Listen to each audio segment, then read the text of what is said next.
తిరుమలలో మరోసారి అపచారం జరిగింది. కలియుగ ప్రత్యక్ష దైవం శ్రీ వెంకటేశ్వర స్వామి పాదాల చెంత మెట్ల మార్గంలో మాంసాహార భోజనం తింటున్న టీటీడీ సిబ్బంది వ్యవహారం బయటపడింది. టీటీడీలో కాంట్రాక్ట్ ప్రాతిపదికన పనిచేస్తున్న పారిశుద్ధ్య కార్మికులు మెట్ల మార్గంలో ఒక చోట కూర్చొని భోజనం చేస్తున్నారు. అయితే వారు మాంసాహార భోజనం తింటున్నారు. ఈ విషయాన్ని అటువైపుగా వెళ్తున్న కొంతమంది భక్తులు గుర్తించారు. పవిత్రమైన తిరుమల చెంత మాంసాహారం ఎందుకు తింటున్నారు అని ప్రశ్నించారు. శ్రీవారి భక్తులు ఈ అంశంపైన వెంటనే టీటీడీకి ఫిర్యాదు చేస్తామని హెచ్చరించారు. ఈ తతంగాన్నంతా వీడియో రికార్డ్ చేశారు.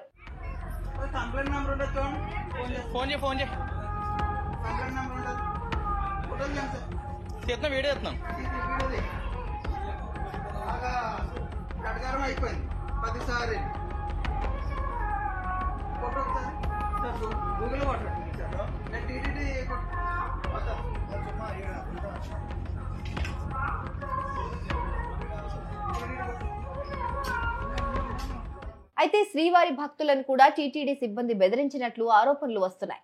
ఈ వీడియోలో భక్తులు ప్రశ్నించిన సమయంలో ఊరి నుంచి తెచ్చుకున్నామంటూ సిబ్బంది సమాధానం ఇచ్చారు. ఎవరు తెచ్చినా ఇలా తినడం తప్పు కదా అంటూ భక్తులు ప్రశ్నించారు. ఎవరు తెచ్చేసారన్నా? వెండి చేపలు తింటున్నా అసలు నువ్వు ఊరి నుంచి తెచ్చారంటే కింద తినేసి రావాలి, అంతేగాని పైకి తేయకూడదు కదా. అపవిత్రం చేస్తున్నారు గుడికి. మీరు వచ్చిన గుడికి తిరుమలలో మరోసారి మహాపచారం. పరమ పవిత్రమైన శ్రీవారి పాదాల చెంత మెట్ల మార్గంలో మాంసాహార భోజనం తింటున్న టీటీడీ సిబ్బంది. ఏంటి అపచార పనులు? ప్రశ్నించిన శ్రీవారి భక్తులని బెదిరించిన టీటీడీ సిబ్బంది. టీటీడీ విజిలెన్స్ విభాగం నిద్రపోతోందా? దేవాలయాలను ప్రక్షాళన చేయడం అంటే ఇదేనా అంటూ వైసీపీ కూడా ఈ వీడియోను ట్వీట్ చేసింది.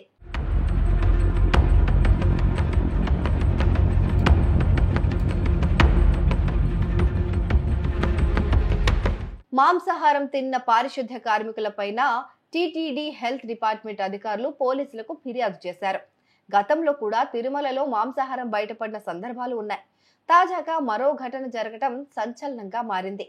అయితే ఈ అంశంపైన టీటీడీ స్పందించింది. టీటీడీ అవుట్సోర్సింగ్ సిబ్బంది రామస్వామి, సరసమ్మలు ఆదివారం రోజు అలిపిరి దగ్గర మాంసాహారం తిన్నట్లు తమ దృష్టికి వచ్చింది. అందుకే రామస్వామి, సరసమ్మ అనే ఇద్దరు సిబ్బంది పైన తిరుమల 2 టౌన్ పోలీస్ స్టేషన్ లో ఫిర్యాదు చేశామని టీటీడీ తెలిపింది.